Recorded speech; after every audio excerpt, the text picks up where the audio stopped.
और जो बोली है मैं आपको सुनवाना चाहती हूं, क्योंकि उन्होंने वाराणसी के बारे में जो कहा, जनता उस पर अभी जो विचार रखेगी आप सुन रही होंगी, लेकिन आपको सुनवाना चाहती हूं, दर्शकों को सुनवाना चाहती हूं राहुल गांधी का ये बयान। वाराणसी में देखा मैंने, रात को बाजा बज रहा है, ठहर जा, बाजा बज रहा है, वहां पे शराब पिए, यूपी का भविष्य रात को शराब पिए नाच रहा है, डांस कर रहा है। राम मंदिर खुलता है, राम मंदिर में आपको नरेंद्र मोदी दिखेगा, आपको अंबानी दिखेगा, आपको अदानी दिखेगा, आपको एक पिछड़ा नहीं दिखेगा, आपको एक दलित नहीं दिखेगा, आपको एक आदिवासी नहीं दिखेगा। क्यों नहीं? ये वो आपकी जगह नहीं भाई और बहनों, आपकी जगह सड़कों पे भीख मांगने की है। उनका काम पैसा गिनने का है।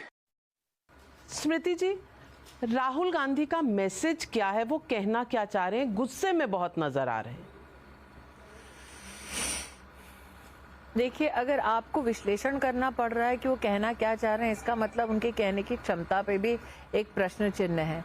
लेकिन नाविका जी जो ये कह रहे हैं, अंग्रेजी में एक वाक्य में अगर आपकी अनुमति हो तो कहूँ, he positions himself to be politically sane but he is actually institutionally very erratic.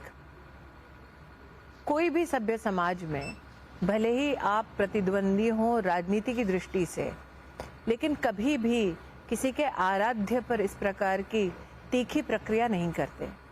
Kashi में महामहिम राष्ट्रपति जी का जब संबोधन हुआ देश की संसद को, तो ये जनता के सम्मुख आंकड़ा प्रस्तुत हुआ कि काशी कॉरिडोर के माध्यम से 8 करोड़ हिंदुस्तानी दर्शन के लिए आए।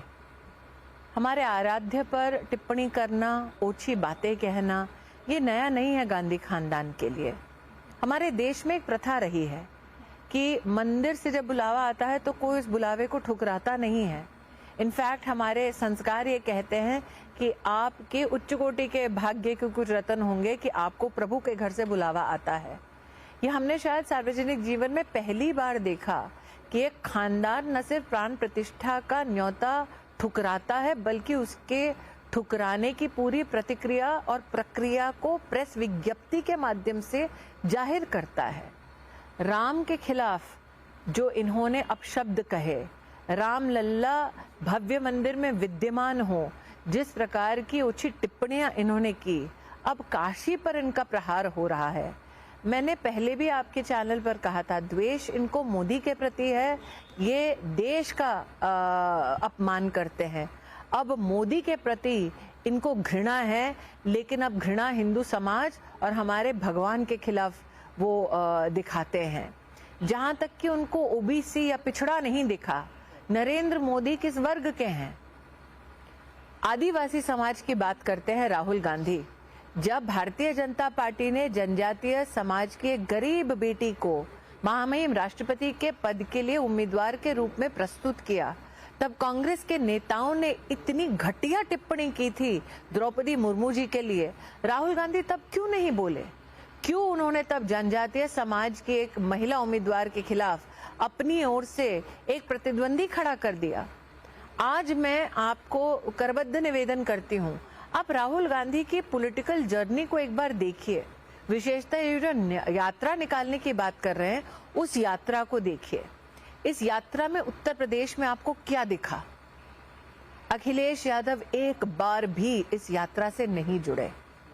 इस यात्रा में आपको राहुल गांधी का एक नया चेहरा क्या दिखा कि उनकी फ्रस्ट्रेशन की इतनी सीमाएं पार हो रही हैं कि अब वो कोई भी ऊंची बात कहने को तैयार है, क्योंकि वो झल्ला चुके हैं। आज आपने गठबंधन की घोषणा देखी, लेकिन उसके आसपास कांग्रेस का कोई भी वरिष्ठ नेता नहीं देखा, स्थानीय कोई आपने नेता देखे। तो मेरा ये मानना है, मैं पुनः अंग्रेजी में वो वाक्य कहती हूँ, he seems to be politically sane but he is genuinely institutionally erratic. कौन है जो घोषणा करता है कि मैं देश भर में यात्रा करूंगा और अचानक अमेठी और रायबरेली से इतना खार खा जाता है कि घोषणा कर देता है कि नहीं जी यात्रा रोक दो, अब मैं विदेश जाऊंगा। तो जो खुद पॉलिटिकली स्टेबल नहीं है वो दूसरों को पॉलिटिकली स्टेबल कैसे कर पाएगा? अंतिम बात नाविका जी, इस प्रश्न के उत्तर में आप मुझे बताइए, चुनाव सर पर हैं, इंडिया अलायंस का मुखिया कौन है?